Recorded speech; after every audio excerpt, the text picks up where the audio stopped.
जी अस्सलाम वालेकुम। उम्मीद है आप सब खैरियत से होंगे। आज की इस वीडियो में हम ट्रांसफॉर्म प्रॉपर्टी के बारे में पढ़ेंगे कि वो क्या कर सकती है और उससे हम क्या क्या इफेक्ट अचीव कर सकते हैं। फर्स्ट ऑफ ऑल मैंने HTML में और एक बॉक्स बना लिया है, एक डिव है जिसकी क्लास बॉक्स है, और CSS में मैंने उसको स्टाइल कर लिया और स्टाइलिंग में मैंने सिर्फ उसकी हाइट और विड्थ दी और एक बैकग्राउंड कलर दिया है। अच्छा, ये जो बॉक्स है मेरा बिल्कुल एक्स और वाई एक्सिस पे बिल्कुल सेंटर में है। वो इस वजह से है क्योंकि मैंने बॉडी के ऊपर डिस्प्ले फ्लेक्स लगाया है और जस्टिफाई कंटेंट और अलाइन आइटम सेंटर लगा दिए। ये तीन प्रॉपर्टीज़ अगर आपको नहीं पता तो आप लास्ट वीडियो देख सकते हैं, उसमें मैंने इसको डिटेल में डिस्कस किया है।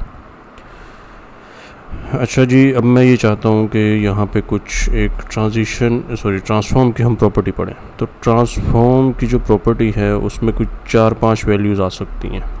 हम यहाँ पे काफ़ी सारी चीज़ें लिख सकते हैं, जैसे कि मैं चाहता हूँ कि ये जो बॉक्स है ना, जो ये थोड़ा सा रोटेट हो जाए, मैं यहाँ रोटेट का फंक्शन कॉल कर सकता हूँ। ठीक है, रोटेट के फंक्शन में मैं डिग्री कोई एंगल दे सकता हूँ, जैसे कि मैं 20 डिग्री लिख देता हूँ इधर। तो अब आप देखें ये बॉक्स जो है वो 20 डिग्री रोटेट हो गया। अगर मैं इसे लिख दूँ 120 तो आप देखेंगे मज़ीद रोटेट हो गया। अगर मैं चले 20 के बजाय 60 लिखता हूँ तो देखें, अगर मैं यहाँ 100 लिखता हूँ तो मज़ीद रोटेट हो गया। तो जो एंगल आप इधर देते जाएँ वो रोटेट होता जाएगा। अब अगेन इसकी जो रोटेशन है बाय डिफ़ॉल्ट 0 डिग्री होगी तो स्ट्रेट शो होता है। ठीक है, इसे मैं 5 डिग्री करूँ तो आप थोड़ा सा टिल्ट हुआ देखेंगे इसे। अब रोटेशन एक्स एक्सिस के अराउंड भी होती है, वाई एक्सिस के पे भी। अगर मैं यहाँ रोटेशन एक्स लिख दूँ तो आप देखें सिर्फ एक्स एक्सिस पे रोटेट हुआ है। इसकी वैल्यू थोड़ी बढ़ाते हैं ताकि हमें इफ़ेक्ट विजिबल हो। अब देखिए ये असल में ऊपर से आगे की तरफ आ रहा है हमारी तरफ, और नीचे से ये बैक की तरफ जा रहा है। तो इसलिए हमें, क्योंकि एंगल 2D है, तो हमें ये श्रिंक होता हुआ नज़र आ रहा है। असल में हो क्या रहा है, ये वाली जो साइड है ये हमारी तरफ आ रही है, ये स्क्रीन की तरफ, और ये वाली साइड है ये बैक की तरफ जा रही है। आगे चल के जब हम 3D पर्सपेक्टिव पढ़ेंगे तो उसमें आपको ये 3D व्यू के अंदर भी नज़र आएगा कि वाकई ऐसा हो रहा है।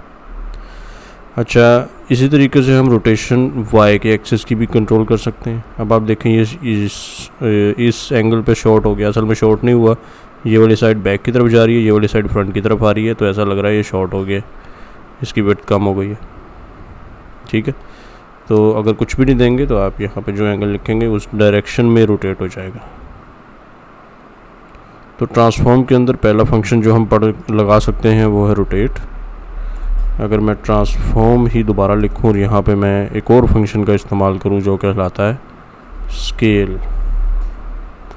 जी याद रखें, जब भी मैं कोई वर्ड लिखूँ और उसके आगे स्मॉल ब्रैकेट लगाऊँ तो ये फंक्शन होता है, इसे फंक्शन पढ़ा जाता है। अच्छा, स्केल फंक्शन में मैं यहाँ लिख देता हूँ लेट्स से 2। अब 2 का मतलब है कि असल में इस बॉक्स की हाइट है 300, विड्थ भी है 300, लेकिन मैंने उसका जो स्केल है वो डबल कर दिया। मींस ये प्रॉपर्टी लगाने के बाद इसकी हाइट हो गई है 600, विड्थ भी हो गई है 600 पिक्सल्स। मींस 2 टाइम्स हो चुकी है। ये जो बॉक्स है ये स्केल होके 2 गुना हो चुका है। ठीक है, अब देखें जैसे मैं सेव करूँगा तो अब इसकी हाइट और विड्थ 600 बाई 600 हो गई है। ठीक है, अगेन आप यहाँ पे 1 लिखेंगे तो ये इसकी डिफ़ॉल्ट 300 बाई 300 वाला सेटिंग है। 1.15 थोड़ा सा बड़ा हो जाएगा। 1.5 का मतलब है 2 गुना से 0.5 कम, तो थोड़ा सा कम हो जाएगा। तो असल में ये स्केल जो है ये बताता है कि हमने कितने टाइम्स अपने बॉक्स को, ये जिस भी टैग को हम स्टाइल कर रहे हैं उसको इंक्रीज़ करना है। अच्छा, स्केल में मैं यहाँ पे स्केल भी 2 डायरेक्शन में कर सकता हूँ। एक तो एक्स एक्सिस पे, सपोज एक्स एक्सिस में मैंने इसे कह दिया 1.2 टाइम्स इंक्रीज़ हो जाए। अब देखें एक्स एक्सिस पे इसका स्केल बढ़ गया, इसकी विड्थ बढ़ गई है। अगर मैं यहाँ y लिख दूँ तो सिर्फ y एक्सिस पे विड्थ बढ़ेगी, मीन्स स्केल अप होगा। अगर मैं खाली स्केल लिखता हूँ और यहाँ मैं दोनों वैल्यूज़ दे सकता हूँ, x एक्सिस की और y एक्सिस की। ठीक है, तो देखें x एक्सिस पे 1.2 टाइम्स इंक्रीज़ हुआ है, y एक्सिस पे 2 गुना हो चुका है। मीन्स कि y एक्सिस पे इसकी हाइट हो गई है 600 पिक्सल्स। तो ट्रांसफॉर्म में हमारे पास सेकंड फंक्शन जो हमने पढ़ा वो स्केल का है। ट्रांसफॉर्म में ही हमारे पास मज़ीद कुछ और भी हैं। ट्रांसफॉर्म, और यहाँ मेरे पास है स्क्यू एक्स और वाई। स्क्यू जैसे कि मैं यहाँ लिखता हूँ 20 पिक्सल और सेव करता हूँ। सॉरी, यहाँ पे हमें देना है 20 डिग्री, जिस तरह हमने डिग्री में दिया था। अब आप देखें ये थोड़ा सा टिल्ट हो गया एक्स एक्सिस में, मीन्स हॉरिजॉन्टली थोड़ा सा जिस तरह इटैलिक होता है ना उस डायरेक्शन की तरफ ये मुड़ रहा है, थोड़ा सा टिल्ट हो गया है ये। इसी तरीके से अगर मैं वाई में देखूं तो ये दूसरी डायरेक्शन में टिल्ट हो जाएगा। अगेन इसका एंगल आप जो मर्जी रख दें, ठीक है। वाई एक्सिस एक्स एक्सिस पे देखें तो ज़रा विजिबल होगा। 20 डिग्री पे देखें, 30 डिग्री पे देखें, तो ये जितना ज़्यादा बढ़ाते रहेंगे उतना ज़्यादा ये टिल्ट होता रहेगा।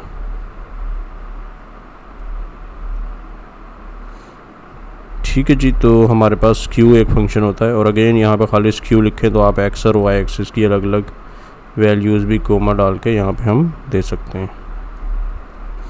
ठीक है, अब एक्स और वाई एक्सिस दोनों पे स्क्यू हमने कर दिया, उसे थोड़ा सा टिल्ट कर दिया। अच्छा, ट्रांसफॉर्म में हमारे पास एक और प्रॉपर्टी है या एक और वैल्यू है जो हम यूज़ कर सकते हैं, वो है ट्रांसलेट एक्स और वाई एक्सिस। ट्रांसलेट ऐसे ही वर्क करता है जैसे मार्जिन वर्क करता है। अब अगर मैंने ट्रांसलेट एक्स लिखा है और यहाँ इसकी वैल्यू दे दी है कोई 40 पिक्सल, तो आप देखें ये अपनी पोजीशन से 40 पिक्सल लेफ़्ट से राइट की तरफ मूव कर जाएगा। देखिए जैसे सेव किया थोड़ा सा राइट की तरफ मूव हो गया ना। अगर मैं वाई एक्सिस पे, अच्छा इस पे मैं अगर वैल्यू माइनस में दे दूँगा तो ये राइट से लेफ़्ट की तरफ मूव होना शुरू हो जाएगा। देखें थोड़ा सा अपनी सेंटर से ये लेफ़्ट की तरफ आया है। अगर मैं इसे कमेंट करूँ तो आप देखें सेंटर इसका ये है, लेकिन ये प्रॉपर्टी लगाने से थोड़ा सा लेफ़्ट की तरफ मूव हो गया। इस तरीके से ट्रांसलेट वाई भी है। अब इसमें भी नेगेटिव करूँगा तो वैल्यू ऊपर चली जाएगी। देखिए बॉक्स अपनी पोजीशन से ऊपर चला गया, डिफ़ॉल्ट ये है। और अगर मैं प्लस में दूंगा तो ऊपर से थोड़ा सा नीचे की तरफ आ जाएगा।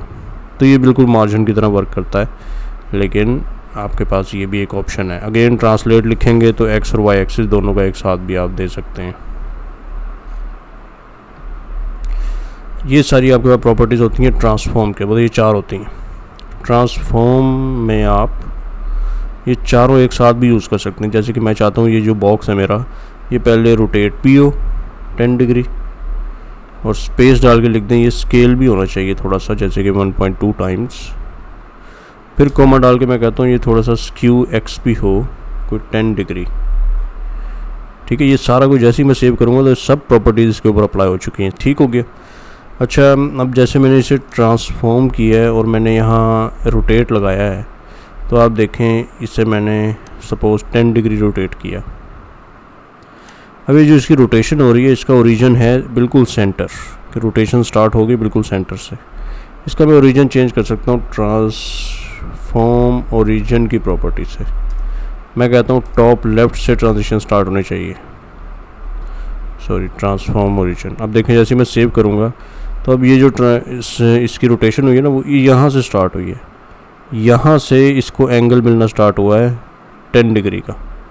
अब मैं अगर यहीं पे इंस्पेक्ट करके आपको दिखाऊं, इस बॉक्स के ऊपर मैंने जो रोटेशन लगाई है इस पे मैं क्लिक करता हूं तो ये देखें ये जैसे रोटेट कर रहा हूँ, ये रोटेशन का इसका एंगल ओरिजिन क्या है, ये है इसका ओरिजिन। ठीक है, जैसे जैसे मैं डिग्री बढ़ाई जा रहा हूँ वहाँ से उस ओरिजिन से रोटेशन हो रही है।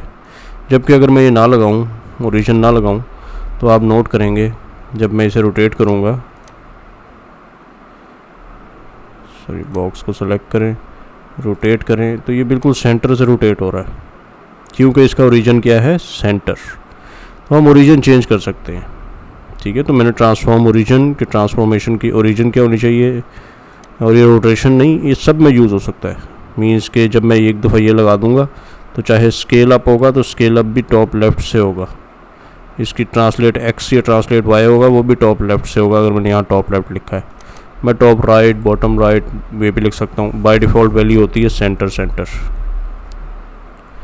तो मैं यहाँ टॉप राइट भी लिख सकता हूँ। अब जो रोटेशन होगी, एंगल चेंज होगा, वो टॉप राइट के हिसाब से होगा। देखें, इसे ज़रा सेव करें, रीलोड करें, और अब देखें जैसे ही मैं इसे बढ़ाऊँगा तो देखें टॉप लेफ़्ट साइड इसका ओरिजिन बन गया। ठीक है, तो इस तरह आप इसके साथ प्ले कर सकते हैं। अब आपके पास ट्रांसफॉर्म में ये सब प्रॉपर्टीज़ अवेलेबल है, इन सारों को आप एक साथ भी लिख सकते हैं इस तरीके से। ठीक है, अब ये हमारा इस वाली साइड से, इस एंगल से या इस कॉर्नर से हमारी सारी एनिमेशन, ये सारी ट्रांसफॉर्मेशन स्टार्ट हो रही है। चलिए जी, यहीं पे वीडियो को एंड करते हैं। आपके कुछ सवालात हो तो आप कमेंट सेक्शन में पूछ सकते हैं। मिलते हैं अगली वीडियो में। अल्लाह हाफिज़।